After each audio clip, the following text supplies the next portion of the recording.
Welcome to the Action Network studio in New York City. I'm Maria Marino, and this is Green Dot Daily, live every weekday at 3 Eastern on the Action app. And if you're watching on YouTube, please subscribe to our channel if you haven't yet. We've got Anthony Dabbundo's best bets for tonight's MLB playoff games and Saturday morning soccer. Or afternoon, we'll see. Plus a pick from friend of the show, Prop Bomb. But we start with some of the marquee matchups for NFL Week 7. In the early window, the Lions are getting points in Baltimore. In the later window, the Chiefs are home favorites against the Chargers. And Sunday night, the Eagles will look to bounce back against the Dolphins.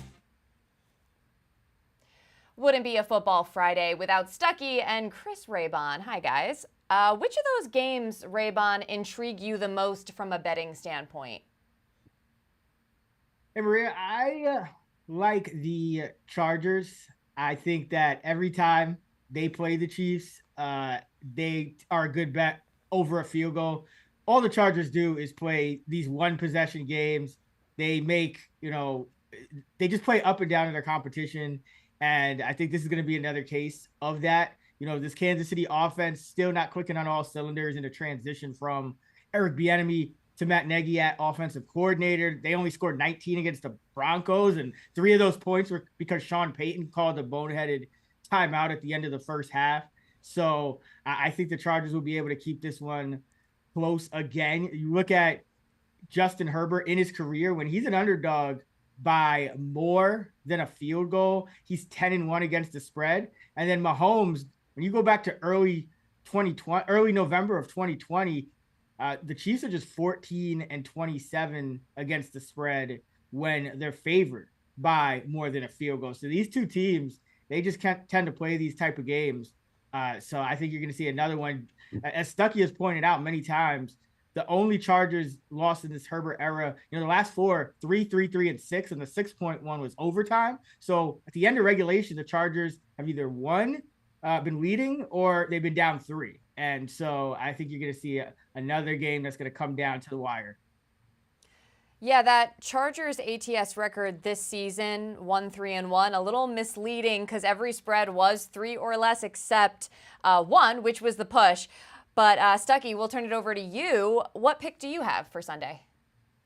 Yeah, I'm going to go with my Baltimore Ravens laying a field goal at home. I could finally give them out in the show. I've done nothing but pick spots to fade them all year, but right. I really like them here.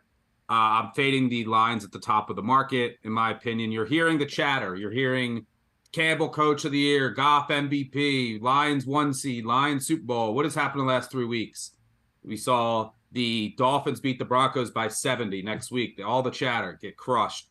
Bills crush them. Next week, what happens? Bills lose to the Jags. We see the 49ers stay undefeated, crush the Cowboys, all the talk. 49ers undefeated, Super Bowl, Purdy MVP. What happens? They lose to P.J. Walker. So this is what you want to do in the NFL. You want to sell high. The Lions have won 4 straight, but if you really dig into it, who have they beat? You're talking Desmond Ridder, Jordan Love, Bryce Young, and then Baker Mayfield vomiting all over himself on the field last week. That's it. He missed. And if you watched that game last week, the only competent quarterback, when you're saying Baker Mayfield's the only competent quarterback you played in a month, it's pretty bad, but he had wide open guys all over the field. And this line secondary, the last time they played a team with a pulse, because they've had injuries, and it's just not the same unit. The last time they played a team with a pulse, they gave up 450 yards and lost 38-31 to Geno Smith. And this is just this Ravens team is better, and they've been close on offense. They had red zone issues last week. They had a ton of drops in Pittsburgh. But remember, this is a team that put up 28 on a Cleveland defense that isn't allowing anyone else to get first downs. This is a great matchup for Lamar Jackson schematically against the defenses that the Lions want to run. They also don't blitz. Lamar Jackson's been arguably the best quarterback in the NFL when not facing the blitz this year. Slow-footed linebackers, a secondary that can't cover Mark Andrews. Ravens, big special teams edge as well. Weather favors the Ravens here as well. Give me Baltimore laying 3 or less at home. Stuckey, remind me, do you do better betting your team, the Ravens, or betting against them? Either or. Either or. I'm not, okay. Raybon will attest. I'm not biased. I know. It's only the Browns. It's only the Browns. When he's betting against them with the Browns. Oh, that's what it is. See, I was every trying other to remember. time he's pretty much dead on about the Ravens, whether it's the total or the side or whatever. Gotcha. Okay, so that's what it is. I thought that for some reason, whenever you bet against the Ravens, you have more success, but it just involves the Browns. All right, moving on. Yeah, no, but with the Ravens, I have had more success than overall in general, and most people could. I think that if you follow your team really closely, you have you know your team as well as anybody, more than odds makers, professional bettors. If you're following it like religiously, the problem is most people that follow their team don't want to fade their team, so then you just wash away all that knowledge advantage that you have. But if once you get to the point where you could separate and compartmentalize being a fan and better, and you're okay fading your team, and who cares? You can still root for them. It's just one bet. Then bet your own team should be like your most profitable team that you bet on. But most people just can't grasp, and they become biased, and they can't grasp betting against them. I totally agree. All right, the one marquee matchup we haven't touched on, Dolphins, Eagles, both of these teams atop their respective divisions. Raybon, would a win sort of solidify status for either of them, or with these, Eagles injuries, it might not, indicate where they'll be at the end? What do you think? I don't think it would solidify anything. We're way too early in the year. A lot of things can happen. I think just from where we are at this point in the season, I would like to see Miami get a quality win, because right now they've beat up on some bad teams, but when they faced the Bills, as Stuckey mentioned, they got crushed. The better teams, they haven't beat anybody yet. So this Eagles team, we've seen them go to Super Bowl last year. I don't think they're as good. I think they're really banged up. But I also think they're kind of suffering from the effects of losing both of their coordinators. They just don't seem as sharp. Jalen Hurts seems to have regressed in terms of his reading the field and making decision making and things like that. So I think this Eagles team is going to take a while to kind of get back to where it's at. Whether they beat the Dolphins or not, I don't think that changes much. But at least if you're the Dolphins, you can say finally, hey, we got a decent win on the ledger. So I think it's a little more important for the perception of the Dolphins than the Eagles right now. Got it. And Dolphins, by the way, seeking their first 6-1 start since 1999. Let's talk about the low scoring trend that we've been seeing throughout the league lately. Teams are averaging 21.7 points per game this season. If that holds up, would be the lowest average since 2017, and you'd have to go back to 2009 to find a mark lower than that.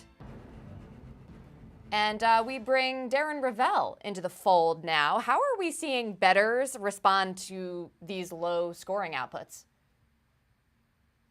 Well, Maria, I am an under guy. I love the under, but everyone naturally loves the over. Except for Raybon. Raybon likes unders too. Yes, and grossness. But yeah, so MGM comes out with their stats on Friday. This is the first time I've seen since they've released stats ever, so 4.5 years, that there was no game where there was either money or percentage of bets mostly on the over. So everything's on the under. Last week was 12-2-1, which was the best for the under since 1996. The under right now is at 60.2% through six weeks, which is the best since 1991. And it seems like even though that number is coming down and down and down with an average of 44 this year, people are still liking the under. And I think, you look at the 49ers, the Dolphins, there's either defenses or they've had bad games or backup quarterbacks. There's not a whole lot of confidence in offense among bettors right now.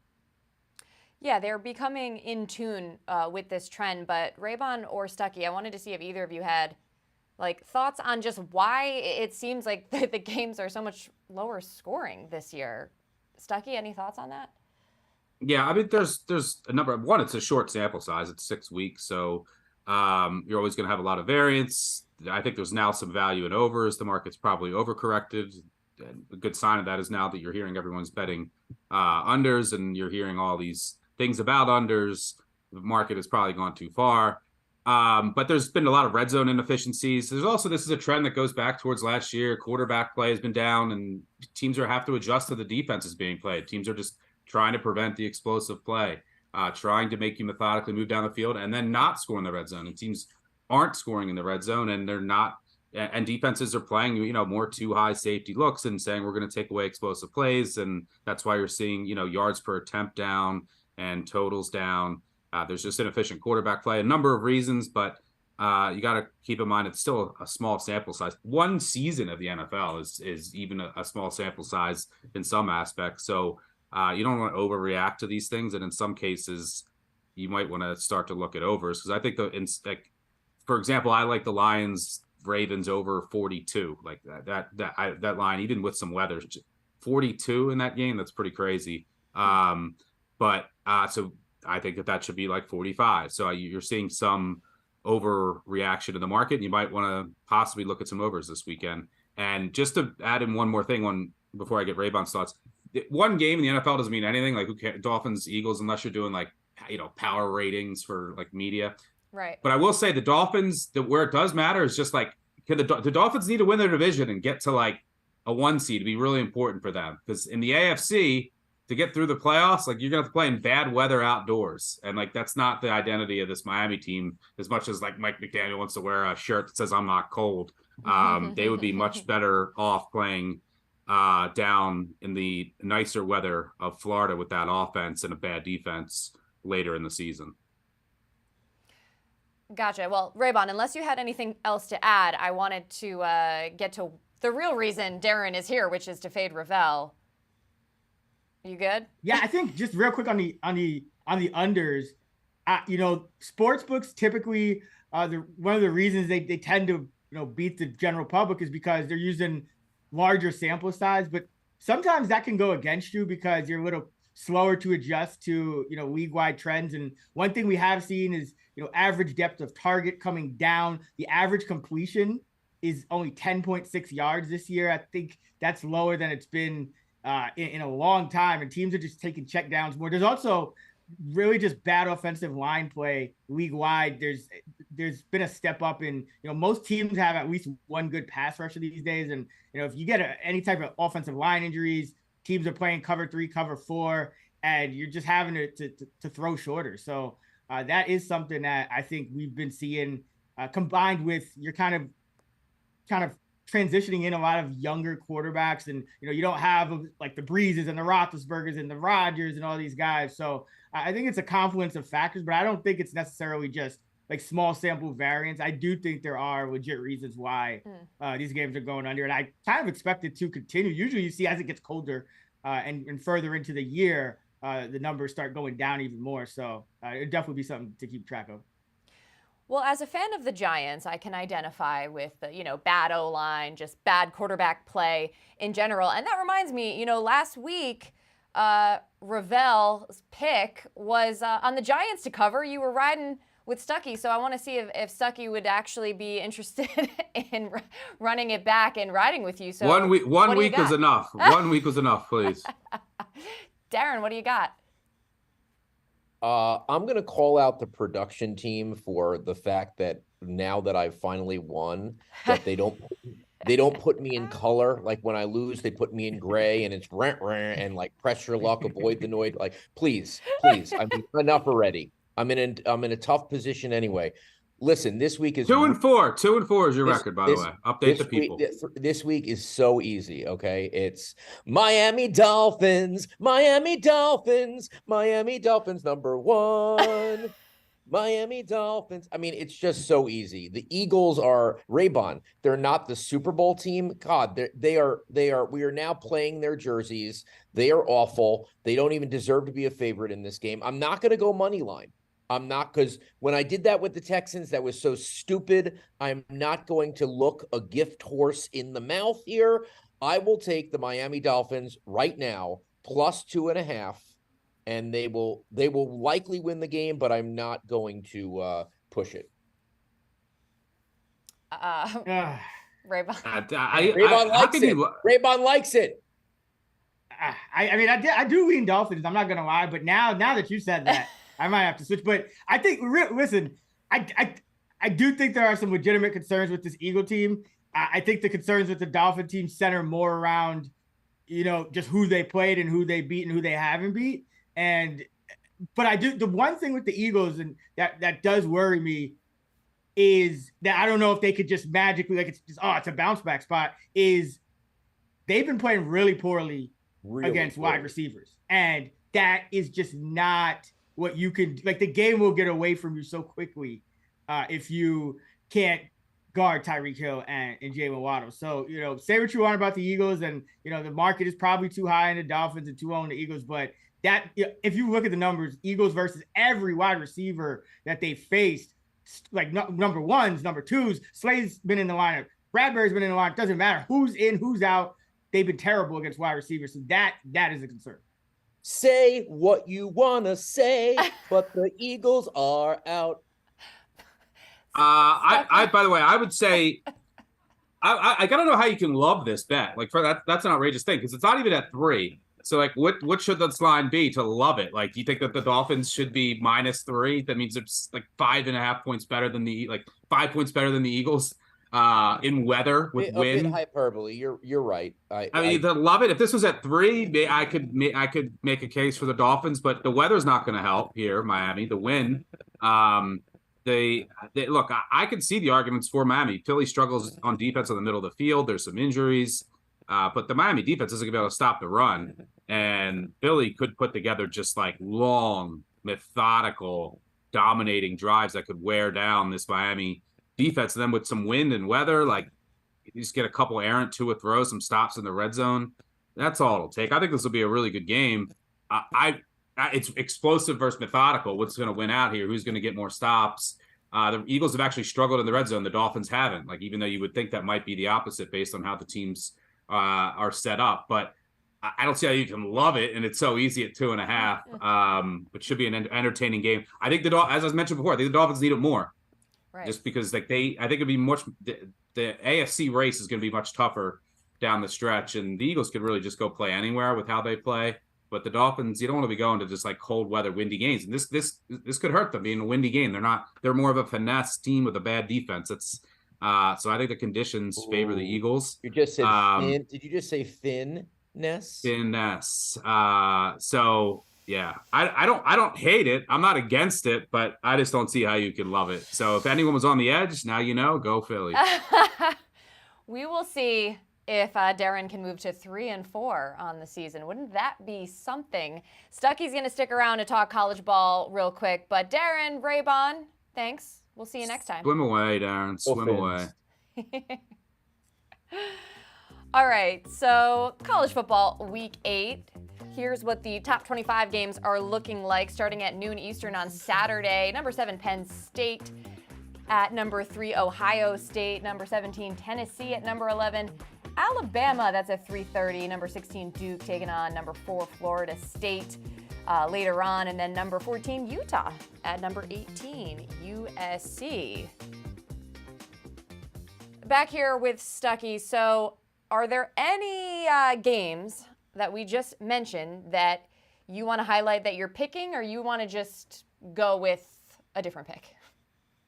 Yeah, I mean, all those games are interesting. Ohio State, Penn State, that's a massive game for college football, for the Big Ten, obviously, for college football playoff, for the national title contenders. And we're going to learn a lot about Ohio State, right? And Penn State. We've seen Ohio State play one game. We haven't seen Penn State play anybody. I mean, the best team that they played is Illinois. They played a bunch of cupcake states, and we don't really know about their offense. That's going to be the key question here. That's the key question about whether or not Penn State's a pretender or contender, is can their offense, their quarterbacks and the wide receivers specifically, even their offensive line to some extent, can they hit explosive plays? Can they throw it downfield? They haven't had to, right? Their defense and then just like methodically moving the ball down the field has been enough, but that's not going to be enough against the better teams in the country, especially on the road. So can Drew Aller and someone at wide receiver step up? Can they hit some explosive plays in the pass game, which have been completely lacking? So has that been because they just haven't had to hit anything, or because they can't? And that's not an easy thing to turn on just midway through the season in the shoe. But the Penn State defense, I think, is legit. We'll see how legit, because, again, they haven't played anybody. But that's what I'm most interested to see in these Big Ten clashes, because the Big Ten this year is so bad from a depth perspective. Like the Big Ten West, Iowa's leading it. They average like 4 points per game.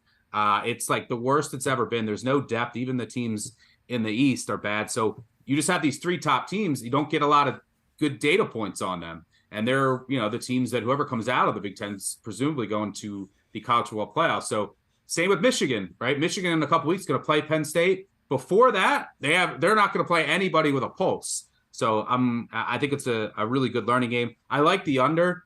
I think it's going to be a defensive, methodical game, but it's down to 45. Wait to see if it ticks back up 45.5 or better. Okay, fair enough. Well, good to know. But is there another game that you wanted to explain? Yeah, Ohio State, Penn State, that's tired. Wired, that's at noon. Right. A game that will actually start at noon, because Big Noon Kickoff never starts at noon. It starts at 12:15. If you want a football game that actually starts at noon, Navy, Air Force. This should be an awesome crowd, sellout crowd in Annapolis. The pageantry, you'll have a cool flyover. The crowds will be awesome. I grew up going to Army Navy games. This Navy Air Force game is the first leg of the Commander-in-Chief's trophy this year. And it's the first time ever we will get 2 service academies playing each other with the new clock rules. So I know that doesn't excite many people because this game could be boring with 8 to 9 total possessions. But it excites me as someone who wants to back the underdog. Catching double digits in a game with a total, I think it's down to like 34.5. I make it 33, as I do with most service academies playing each other. Both teams should probably have backup quarterbacks here. So in the case of Air Force, that means that they're going to go predominantly run with Jensen Jones now in at quarterback. Navy knows how to defend the triple option. They practice against it every day. That's why whenever you see these service academies play each other, the games are generally speaking lower scoring because they have familiarity that other teams don't. They practice against it every day. I think service academy unders are 41-10 to the under over the past 15 years. So they both can match up here. It's just going to be a match. It's a familiarity slog, and then they just butt heads, and the clock is running the entire time, especially with these new clock rules. So I like getting 10 plus points with the home dog here, starting at noon, by the way, right? You have Air Force, who's played 5 of 6 at home. They're 1 road games at San Jose State, which has no home field advantage. So this is their first true hostile environment with a backup quarterback now. And Larry was playing great for them before. And it's a noon start, like 10 a.m. for them body clock. So they could get off to, it's probably not as much of a concern for, service academies, but they could get off to a slower start here. Navy's playing better of late. So I like taking the double digits here with the home mids. I have to say, Stuckey, you made it sound very exciting. Thank you for breaking that down for us. Absolutely. Baseball and a pivotal Game 5 between the Astros and Rangers in Arlington will feature a pitching duel between Justin Verlander and Jordan Montgomery. Both have had strong postseason performances thus far. Verlander, a 1.42 ERA, and Montgomery, a 2.08 ERA, but with more innings pitched. Back-to-back shows for Anthony Dabbundo. Welcome back to Green Dot Daily. So given the pitching matchup, are you expecting a low-scoring game here in the ALCS? Yeah, so I am, in fact, and I bet the under 9 runs, minus 110 out there. The Rangers have essentially 5 pitchers in their staff right now that they trust to get big outs, and 4 of them should pitch in this game tonight, Montgomery being one of them, and then their 3 top relievers, Josh Sborz, Leclerc, and Chapman are the 3 guys that they trust in their bullpen and who did not pitch the last 2 days because the Rangers were playing from behind and lost those 2 games. So they're rested. There's an off day tomorrow. I expect very aggressive bullpen usage from the Rangers behind Montgomery. So it's a pretty good pitching plan that Texas has in place today. Another big key is that the roof is closed. It was open last night. It has major impacts on how the stadium in Arlington plays.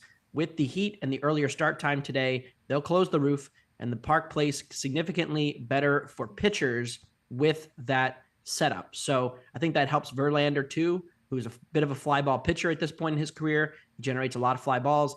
Park might hold 1 or 2 extra that it normally wouldn't if the roof were open. So that's important to note with the total here. And the Astros as well. Their top 4 bullpen relievers did not have to pitch yesterday because their offense got out to a 10-3 lead. So they haven't really used their top guys yesterday. So Abreu, Presley, Stanek threw 1 pitch, like I said yesterday. So they're going to have their top options as well. So this is going to be managed closer to like a Game 7. The first sign of trouble, 5th, 6th inning, I do expect Dusty Baker and Bruce Bochy to be more aggressive and go into their lockdown bullpen arms. So while there's been a lot of runs in this series, the last 3 games have gone over. I do like the under 9 runs in game 5 tonight, and really what could end up deciding the series now before the series shifts back to Houston on Sunday. Well, that being said, I mean, how do you feel this one's going to go? It's unofficial, you know, we're not going to dock you any picks, but as far as who's going to win? I said before the series, I thought we were going 7, and then I thought Houston being at home and having more pitching depth would be the difference. I still feel that way. And I actually think, given that, you know, it's probably going to have to be a Houston win tonight. I think Houston actually needs this game more. And it sounds crazy because Texas is the home team. But given the pitching situation in game 6, where Framber Valdez is set to go for Houston, he has not been good in any of his playoff outings recently. He's been really inconsistent. Nate Eovaldi's been the much better pitcher. So I think there's a Texas edge in game 6 if we get there. So I actually think this game is more important for Houston to win, given that, you know, if I had to bet a side here, I'd actually probably still take Texas, though. I'm concerned about Justin Verlander to an extent. He did not get a single swing and miss on his fastball in game 1. That's a bit of a red flag here going into this matchup here. So, yeah, if I had to bet, I'd probably take Texas, but I think Houston needs it a little more. So it'll be an interesting one. I think it's pretty properly priced as a coin flip here. Yeah, this series as a whole has been rather unexpected, I would say, at least as far as the results for each game. But over to the NLCS. Yesterday, you cashed on your Arizona moneyline pick. What do you like for tonight's game 4? Yeah, so the Phillies opened around minus 110, 15, 20. If you got that number, I think that would be a good bet on the Phils here. But now that the market's pushed out as far as minus 130, 135, I think it's a little bit too high now on Philadelphia to bet them to win game 4. This is a really interesting pitching matchup because both teams are kind of going deep into their bullpen. The Diamondbacks are starting Joe Mantiply, a left-hander who's probably only going to face 4 hitters in this game before they turn to their bullpen. The biggest question is the Diamondbacks' long relief. It's not been particularly good. They don't really have a ton of depth beyond their 3 or 4 best relievers who they're going to try to save for the 6th, 7th, 8th inning. So how does Arizona get from inning number 2 to inning number 5? That's going to be the big key in this game. The Phillies are starting Chris Sanchez. He's the lefty that they opted to go with. And I think they're following a similar blueprint to yesterday. The original plan was Taijuan Walker, a right-hander for the Phillies, but they've switched it up. They saw Ranger Suarez yesterday, who used a sinker and a changeup to completely befuddle this Arizona lineup. And they said, hey, let's try that again. Chris Sanchez, sinker, changeup, heavy usage on those 2 pitches. They don't have quite the same faith in Sanchez as Suarez. So I'm expecting Sanchez to face about 11 to 14 hitters. And given that, you know, usage projection, I think under 4.5 hits allowed up to minus 160 at Caesars now. I like that as my favorite prop for this game. If he gets into trouble in like this 3rd inning and gives up a couple of hits, they'll pull him from the game before he gives up more hits. So that's one thing that goes in our favor. And even if he pitches well, I think there's a good chance they get him out sooner rather than later. So I think a lot of things go in the favor of this prop here. Sanchez threw 2 simulated innings in like a scrimmage in between the last 2 series, but he has not pitched in the playoffs. So he's not really fully ready to go here for a long outing. So I do expect a brief outing for Sanchez. I would lean toward the Phils in the side here. I think that Arizona, as good as Brandon Pfaadt was yesterday, I don't really see them getting that many outs again today successfully against this Phils lineup, given their pitching situation. So interesting matchup, like the Sanchez prop. No bet on the side for me either. But hopefully my Phils can right the ship and get to 3-1 today. I love how that time you didn't even wait for me to put you on the spot again. You just knew that I was gonna ask you where you lean regardless. All right, let's switch gears because it's time for some bet and breakfast. And the big rivalry match in the Premier League on Saturday is Chelsea Arsenal at 12:30 Eastern. So more like brunch depending on where you are. But Anthony, how do you see that one playing out? Yeah, excited for this one. Arsenal and Chelsea, 2 teams that have had pretty rocky starts, I'd say. Arsenal's had good results, but the underlying performances are a bit of a question mark. Chelsea, the underlying performances have been decent, but the results have not been there. The 2 things to watch here are the injury report for Arsenal. 2 players that are very important to what they do. William Saliba, their best defender and center back, is questionable for this match. Bukayo Saka is also questionable, arguably their best attacker. You can make the case these are the 2 most important players to Arsenal on any given match, and they're both questionable. We're coming off of an international break, Neither player played for their international team during the break because of these injuries. So there is a real question as to how fit they are to play in these matches on Saturday. So that's one thing to watch. The other thing is just how good is this Chelsea attack, because they've spent a lot of money on players who are young and who are, for the future potentially, but their current production is pretty poor. They've faced a quality of defense that's pretty below average overall. They have only faced one team in the top half of the league by expected goals allowed. So pretty bad defensive opponents. And yet they're 11th in shots per match, 11th in big scoring chances out of 20 teams. They're just 7th in expected goals created. So it's a pretty mediocre Chelsea attack going up against an Arsenal defense that's still been one of the best in the league. The problem for Arsenal has been their own attack. When Saka hasn't been in there, when Jesus has missed time, their attack has not been at the same level that it was last year. There's been some clear regression there. And Chelsea's defense has been very good. Top 3 in most defensive metrics, whether it's final third entries, fewest non-penalty XG. So they're 2 elite defenses here and some attacking question marks with injuries and performance that lead me to play the under 2.5. Not quite as low as Arsenal City a couple weeks ago when that matchup was a real snoozer and 0-0 through the first 85 minutes. Not sure it'll be quite that boring, but I do think this one will play out pretty low event. So I like under 2.5 at -110 up to -120. Oh, another under, boring? No way. No way is that boring. And you certainly aren't. Anthony Dabbundo, thanks again. Check out the top prop for NFL Week 7 on our Action app, available with a pro account. And it's Matthew Stafford to go over 1.5 rushing yards. Our pro line has this at 5 rushing yards, so a 33.9% edge and a grade of A+. Prop Bomb is back with us. What game and what particular player are you targeting for your favorite prop? Yeah, let's target the Seattle Seahawks Arizona Cardinals game, going with Kenneth Walker to get over 71.5 rush yards today. And yeah, I mean, he's averaging 69 rush yards on the season, but I think this is a bit of a depressed number just because of the schedule and how he's looked in the past. Look, he's had to face a top 5 rush defense in the Detroit Lions, and then last week had to face the Bengals where the Seahawks were unable to establish the run. However, going into week 7, I think this is an excellent spot for him to smash versus the Cardinals here. The Cardinals are 29th DVOA versus the run. In the past, Kenneth Walker has had 2 90-plus rush yard games versus them, so he's had great success. And yeah, I mean, the Cardinals they had the 3rd lowest stuff rate. They are allowing 117 rush yards per game. And going back to week 3, all 4 straight lead running backs have had 80 or more rush yards against this team. That's including guys like Tony Pollard, Christian McCaffrey, Joe Mixon, and Kyron Williams. And the great thing about this prop and me giving it out to you this early is I totally expect this line to raise to 75.5 by Sunday kicks off, because Zach Charbonnet, the backup running back for the Seahawks, has been battling a hamstring injury apparently this whole season.